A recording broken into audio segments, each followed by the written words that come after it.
The ASB Classic kicks off next year, early next year as well, which means if the year keeps speeding by like it is, it's on pretty much to Mozza. To Moz. Anna caught up with the doubles winner from the 2010 Heineken Open, now the ASB, but I think it was Marcus Daniell's diet that had Anna more excited than anything else. Marcus Daniell's not your average tennis player. Not only is he a farm boy from the Wairarapa, he rocks up to training on his e-bike. And he's gearing up for the ASB Classic. We only have one chance to play at home every year, and having a home crowd behind you really lifts you, and it's an amazing thing. So it's always great to play here. Marcus became a vegetarian a year and a half ago for environmental and ethical reasons.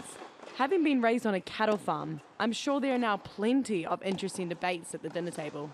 I think most of the farming that we do here in New Zealand, and of course I know the farming that we do at home, is of the highest standards. I guess the ethical thing that I'm against is the type of farming that they do in a lot of the first world countries around the world, the factory farming style stuff. And yeah, I went vegetarian to try to lend a bit more credibility to my voice speaking out against that sort of stuff. As someone who also took on a plant-based diet during my competition days, I know you are faced with an array of challenges, from breaking myths and stereotypes to understanding what your body needs.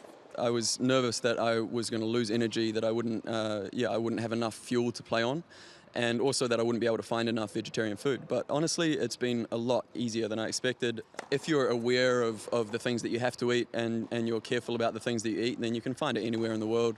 If Marcus seems familiar to you, perhaps you remember him from this classic stitch-up 8 years ago, involving a certain ex-CGW host. Well, I'm not actually overly comfortable with this right now. And I didn't even get hit once. If you think his serve was wicked back then, wait till you see this herbivore with more energy than ever smash a new season.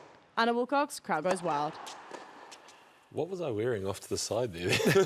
My high vis. I was wondering who was under the helmet. I didn't recognise him. Oh, no, some other guy. I think he used to play cricket for New Zealand. Yeah, so we roped him in for that one in particular. Women's part of the tournament starts December 31st.